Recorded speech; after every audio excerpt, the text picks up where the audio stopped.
This video is sponsored by Wren.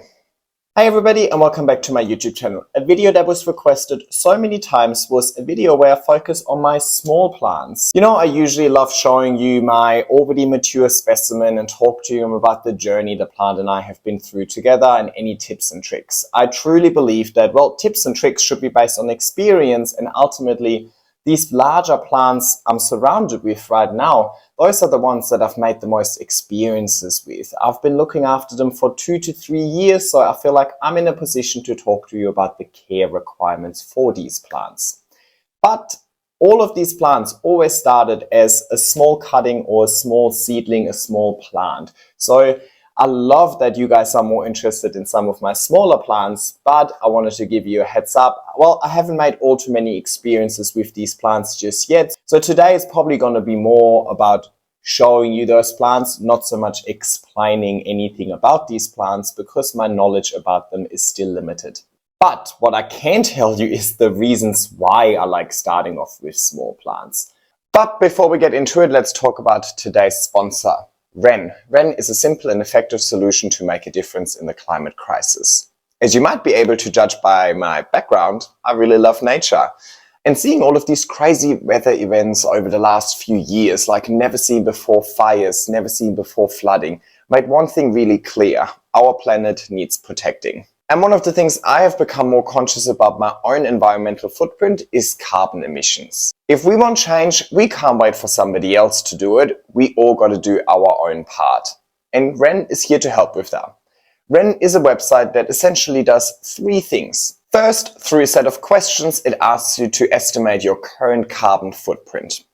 Then it gives you some tips and tricks on how you can reduce your current carbon emissions. And then lastly, through a monthly subscription, it gives you the option to offset any further carbon emissions. The subscription is flexible and you can choose how much you want to contribute towards offsetting your carbon. You can go carbon neutral, you can go carbon positive, or you can set a random monthly amount that you feel comfortable with to put towards projects protecting our environment. Your funds are used to support projects like rainforest protection, planting trees, or mineral weathering. Mineral weathering is something I came across for the first time looking through Wren, and it's essentially a process that helps trap carbon from rainwater in the soil. It's trapped there and not released for thousands of years, so essentially reducing the carbon in our atmosphere, and at the same time it's actually improving the soil quality of the land. So win-win for everybody. Once you set up your subscription, Wren is going to send you monthly updates on how your funds were used to support projects. And the best thing is, the first 100 people using the link in the description below will get an extra 10 trees planted in their name. Again, thank you so much, Wren, for sponsoring this video and protecting our planet. But it's time to get back to the video. Reason number 1, well, it's so much more affordable to actually get plants when they're still small, or even just ask a friend for a free cutting or swap some cuttings around, and then you can grow it to maturity. Secondly, well, if the plant starts in your environment as a small plant and grows to maturity in your environment, then the plant is used to your environment. So you basically build up your plant's resilience to your environmental conditions by starting it in your environmental conditions from the beginning. And lastly, and probably the most important one for me, because I love growing climbing aeroids, is if you start your plants when they're still small, your plants can take full advantage of moss poles. I have a full playlist on moss poles, but to really briefly recap, basically moss poles are a vertical extension of the pot. Moss in itself is a potting medium, so instead of giving this plant a larger pot, I'm giving it a vertical extension, and as the plant climbs up the moss pole, every single node attaches to the moss if I keep the moss nice and moist. So water and fertilize the moss, so the moss is basically just like a potting medium. And then every single node can grow a large root system into the pole, meaning that the plant in itself has a very large root system available. The root system is just not within the pot, it is within the pot as well as the vertical extension. Also, every single node has its own root system, making it so much easier for the plant to provide every single leaf with sufficient water and nutrients. And that will then also work in your benefit if you ever want to propagate your plants. So if you want to do a chop and extend, or you want to cut them into single node cuttings. Again, way more information on all of these concepts in my full moss pole playlist, but just wanted to briefly recap on why I love growing plants on moss poles. And the earlier you start them on a moss pole, the earlier they can start taking advantage of them. And those are really the plants I want to show you today. The plants that I have put on a moss pole, they're still really small, but maybe in a year's time we can retake this video and just look at how much these plants have actually grown. All right, this is Syngonium steyermarkii. There are 3 cuttings in here. That's why it's so nice and lush. And they have finally started attaching to their grow vertical pole. So honestly, I just randomly choose when I use the grow vertical and when I use my normal moss poles. But these grow vertical poles come with a plastic backing. I specifically love this green bluish plastic backing because it's also made from recycled plastic. And then it just has to mesh at the front as normal. So what the plastic backing does, while I don't necessarily appreciate the aesthetic of it, the plastic backing reduces the surface area of the pole, which means that the moss pole stays moist for much longer. These grow vertical poles are really great from a functionality perspective. And they're really great, especially if you want to grow some plants up a grow vertical pole to then later on propagate them, because the plastic is also going to take any of the roots and channel them back into the potting medium. So it's going to increase the root system, or it's going to optimize the root system for your plant. Grow Vertical is a local company over here in Sydney, but they do ship internationally. And Tim from Grow Vertical has given me a discount code. It's just Sydney Plant Guy, and I'll link their website in the description below. And you can get 10% off any Grow Vertical support. So make sure to check them out. If you are Sydney based, you can also go to AJ at the Growing Grounds Greenhouse, and she always has some of these in stock, and just get them if you don't want to pay for shipping.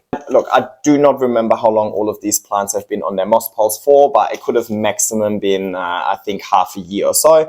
Whenever I start putting the plant on a moss pole, the beginning is usually pretty slow because, well, it was just repotted, so it can go through a bit of transfer shock in the first place. It will also put most of its energy into building a root system first, and then once it has a decent root system, it will start climbing up that moss pole.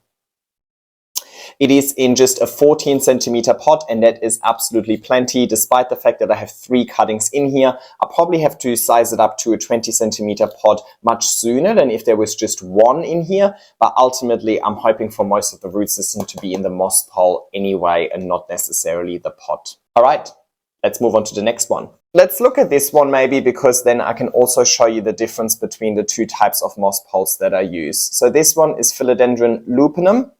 And Philodendron lupinum started off on a grow vertical pole. I then cut it into 4 or 5 single node cuttings.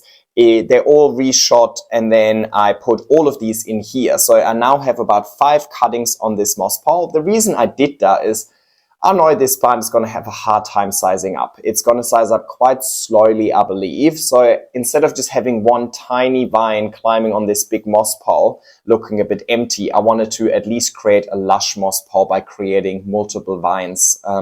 So that's why I went through a grow vertical pole first. And then once they were propagated, I popped them on one of my regular moss poles. So my regular moss poles, I just prefer the look of them because, well, they're not made from plastic. I like the more natural look of the moss, but it has a much larger surface area, obviously, because it's not covered in plastic at the back. So it dries out much quicker, which is good if you're after aeration and you're worried about overwatering, but it does make you just much busier because you need to water the moss pole more frequently. You will also notice that this moss pole is not as green as the one before. Right, let me maybe just bring this up to compare. So you'll notice that despite the fact that these have been on the moss pole for a similar amount of times, they're actually right next to each other as well. So they're getting the same amount of light, nutrient, water, and so on. Because this moss pole stays moist so much longer because of the plastic backing, the algae is having a much easier time. So, I mean, I love the green look, but that is something to consider when using a plastic-backed moss pole, that you are more likely to overwater. I hate this term. But when using the plastic bagged moss pole, you do need to make sure that, you're not creating an environment that's too perfect for algae. I mean, algae in itself is not harmful unless it starts getting really slimy and kind of a bit gross. That's what you're trying to avoid. Your chances are just much higher to get to that state using a grow vertical pole rather than this one, because this one just dries out so much quicker. But overall, I don't freak out about algae. I think I like the look of it, and I haven't noticed any issues with any of my plants, right? I don't think I could be asking for any better growth than I already get. So clearly the algae isn't too harmful. Anyway, maybe just one quick thing to point out about this one. It has really beautiful red backs and really dark velvet foliage, but as this matures, it will actually change in leaf shape completely, and it will also lose its velvet. So let's see how long this might take me. All right, next one, we've got Philodendron Ring of Fire. Now, Ring of Fire isn't necessarily known as being a really crazy climber. They grow almost more in like little clusters, but they can totally climb, or they do climb, they just climb really slowly. I have still decided to give it a moss pole because despite the fact that the plant or the nodes might not climb up that moss pole really quickly, I know that this plant is really going to appreciate that extra room for roots in that pole. But I don't want to give it a huge pot because I'm trying to save space. Space is really precious, but I have way more vertical space available than horizontal space. So I'm just giving it a vertical extension, not so much to give it support. It's really just an extension of the root system for this one, but it will slowly climb up this pole, but this could take a couple of years. All right, this one is an interesting one. I have this in one of these pots, and the pot has almost like a little base. So it kind of hovers over it and creates a little bit of room for excess water to drain. So when I water this, any excess water will accumulate at the bottom of the pot, but the pot with the medium in it doesn't sit directly in it. So I don't need to worry about over watering the potting medium, but what it does is, well, roots are attracted to moisture, so the roots start growing out of the pot into the planter, which isn't a bad thing. It's almost like I'm accidentally doing hydroponics without really wanting to do it. The only reason I do this is because that way, if I water, I don't need to worry about excess water. It's just going to accumulate in here. So it's actually just a convenience thing, but it turned out to be a good thing for building a large root system as well. But it just basically makes your plant look like they're desperate for a repot at all times. So this is one of the propagations from my variegated Epipremnum pinnadum. My mother plant is quite large at this stage, and I just wanted to propagate a few, pop 3 or 4, I think there's 3 or 4 plants on this moss pole. I just want to pop a few of them on a grow vertical pole, just for some future propagations, just as a bit of like a backup. I don't know why I tend to grow certain plants multiple times, in case something happens to the first one. I honestly don't know. I always complain about not having enough space, but then I pull things like that. It really makes me question myself sometimes. But anyway, well, it is what it is. I'm just hoping that this one is going to show some nice variegation, which it hasn't really yet. But it is what it is. Also, it's starting going through this weird juvenile stage again, where it is just growing like really oddly shaped leaves. It starts growing out of this as it matures and eventually will give me normal leaves. But yeah, this is definitely a weird looking plant at this stage. All right, next up, we've got Philodendron parais verde. It doesn't look like a parais verde yet because that's because it's reverted. Now, the variegation in a parais verde works differently to an albo monstera, for example. So the variegation is triggered by temperature and sunlight hours. So if you give it warm temperatures and plenty of sunlight, the variegation should come back. I was given these 2 leaves, so these have not grown in my environment. So those were the ones that reverted when a friend of mine was growing it over winter, and it has a growth point as well. So this was actually the tip cutting because his reached the top of its grow vertical pole. It had a few roots that were stuck in that grow vertical pole, and I potted it on a moss pole in a pot straight away, and it has expanded its root system quite nicely. So now that it has a decent root system in here, I'm expecting this new growth to finally do something. It hasn't done anything yet. So yeah, let's see. And then hopefully with that new growth comes new aerial roots, and then these aerial roots can attach to the moss pole straight away, grow a large root system, and then I just need to make sure I give it enough heat and sunlight so that the variegation comes back. They have really long petioles, so I just used a bit of twine to actually tie the pole, so tie the petioles to the pole just to create a nicer compact look. I'm not actually using the twine to make the plant climb up the moss pole. It will do that by itself. So the node down here, that is really what's going to find its way into the moss pole and then start climbing. I'm just timing the big petioles a little bit. While we're on this plant, maybe let's address watering a little bit as well, because I love watering the full moss pole because it also gives my plants a bit of a humidity boost. Plus, if you water the full moss pole, well, the top dries out first, so the bottom stays moist for longer because of gravity. If I would only water the bottom of the moss pole, then the bottom would dry out really quickly because of gravity. So watering the full moss pole actually keeps the moss pole moist for longer. Also, watering the full one enables me to water it from like the inside out using my upside down water bottle technique instead of just misting the surface. Misting the surface is definitely going to make it dry out really, really quickly. But with a plant like that, nothing is in the moss pole so far. I'm not watering the moss pot for the moss's sake. I'm not watering the pot for the sake of the potting medium. I'm watering the roots. The roots is what requires water. So whatever medium contains the roots, that's what I want to keep moist. So if there's roots in the moss pole, I want to start watering the moss pole. If there's only roots in the pot, then I only want to keep the pot moist. But you also want to encourage the plant to attach and grow roots into the moss pole, and roots seek moisture. So keeping the moss pole moist, at least where the plant is supposed to attach, can be beneficial. But in this instance, I would definitely not water the full moss pole. For these plants, I started watering the full moss pole because they have started attaching and I want it to start climbing and attach a little bit more. Let's move on to this plant. And if you're a subscriber of the first hour, you might know this plant because I actually potted up this plant on its moss pole in my very first YouTube video ever. Back then, it, I believe, only had these 3 leaves at the bottom over here. So since then, it has well and truly attached itself to the moss pole and it is throwing out these beautiful leaves.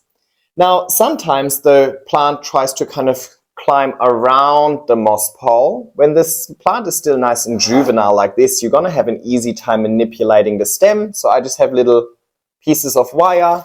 It's a coated wire. And then I just take this stem and I just pin it to the spot on the moss pole that I want it to attach to. It's going to attach itself using its roots. I'm just telling it where it should attach itself to, just to curate a nice aesthetic for the plant. So it's not necessarily functional what I do over here, it's just aesthetics. Alright, let's talk about this one. It's not even like small anymore. It started giving me some decent sized leaves over here.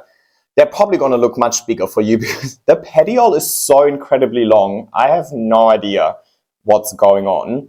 So this probably looks ginormous to you because the leaf is so close to the camera. But this is my billietiae, let's call it Billy for today. And there's 2 plants on here. And I know that this plant likes to root like crazy. So I straight away gave it a 20 centimeter pot instead of my normal 14 centimeter pot from the beginning. Also, I know that this is not a very fast climber. And a lot of people don't even put it on a moss pole at all. So I figured I'm better off giving it a larger pot because most of the root system will actually be within the pot. Well, so I thought. This plant is only really, I think its top node is currently here. So it has climbed what, like maybe 10 centimeter of its pole. So you would think that the pole is pretty useless at this stage. Well, that's only until you realize that there has been a root coming out the top of the moss pole. I can see some roots going in here as well, so there's probably more than just one root, but the root has climbed all the way up the moss pole.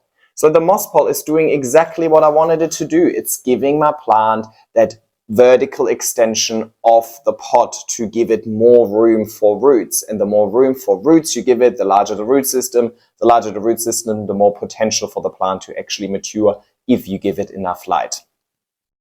So while the moss pole looks a little bit empty, it is very, very functional for this plant at this stage, and it's only going to get more and more functional as the plant starts climbing up this moss pole. Very, very similar to my Atabapoense. The Atabapoense has also started growing roots up the moss pole, and there's like 10 or so roots sticking out the top of my Atabapoense pole. So that really also shows that, well, wherever possible, you should really water the entire moss pole. If I would have never watered the full moss pole, there's no way that this root would have grown all the way up the moss pole, because roots seek moisture.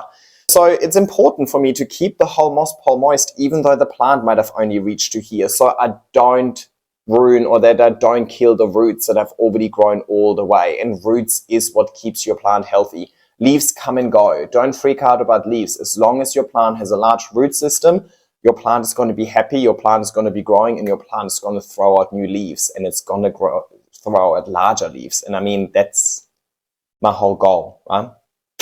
So, very happy with this.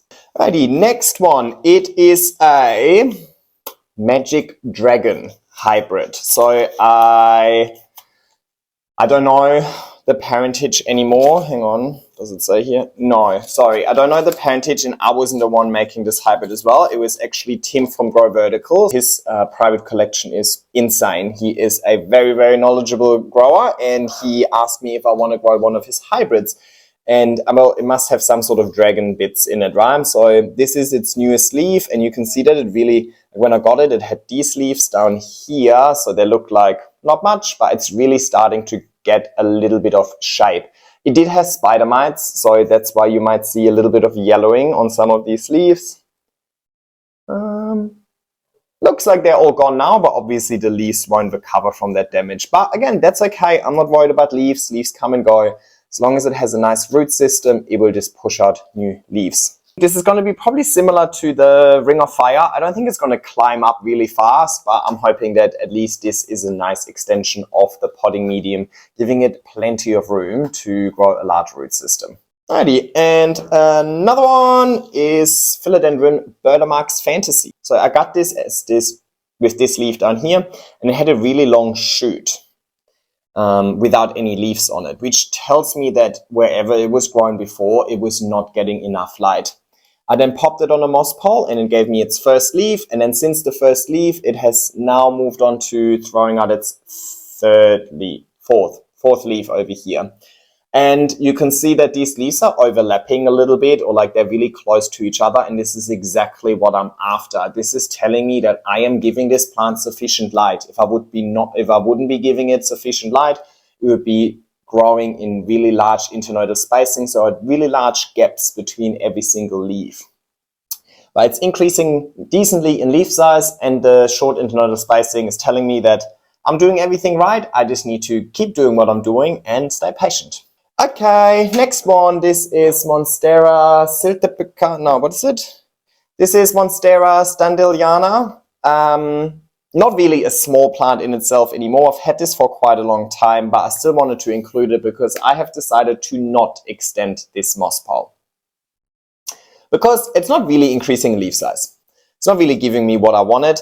So what I did is when it reached the top of the moss pole, I chopped it, and I propagated it, and I put the two cuttings that I took and potted it back onto the base of the pole, so they can now grow new shoots, and hopefully the new shoots will then also start attaching to the moss pole, making it a little bit lusher.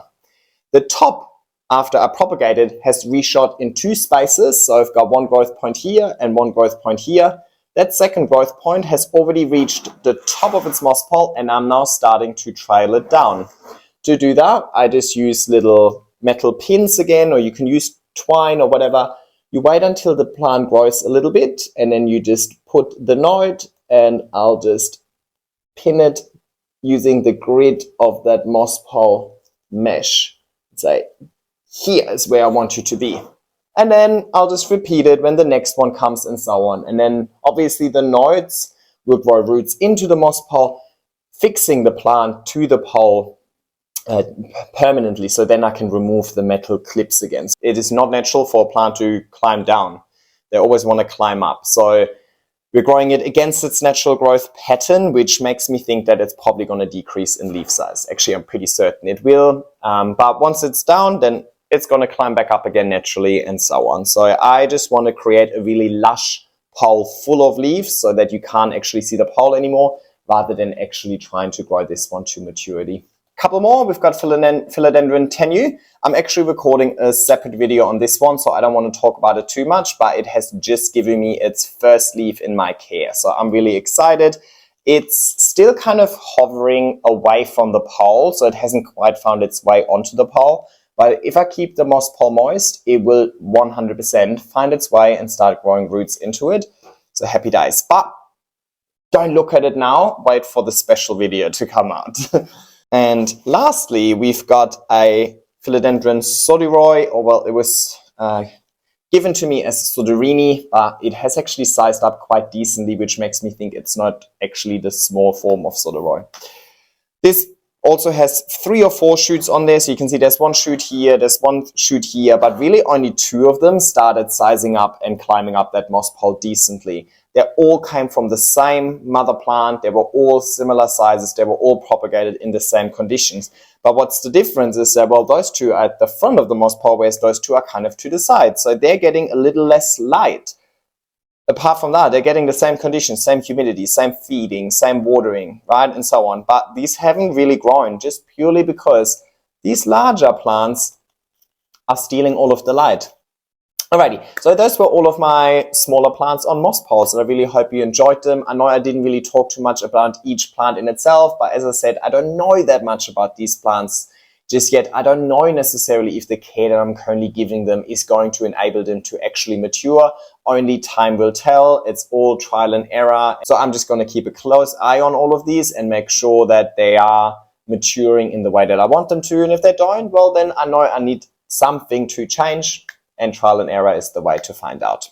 Anyway, I really like the idea of doing another video in maybe 6 to 12 months time about these same plants and just see, well, what happened? How did they mature? Did they mature in the way that I wanted them to mature, and so on? So definitely stay tuned for that video. But in the meantime, if you want to learn more about moss poles and why I use them and how I use them and how I pot up moss poles, how I chop and extend moss poles, I'd love for you to check out my moss pole playlist. I will link it over here. There's plenty of tutorials in there. And I promise you 99.9% of the questions that you might have right now will be answered by watching that playlist. So please feel free to check it out, but also make sure to subscribe and like this video and leave a nice comment if you enjoyed it.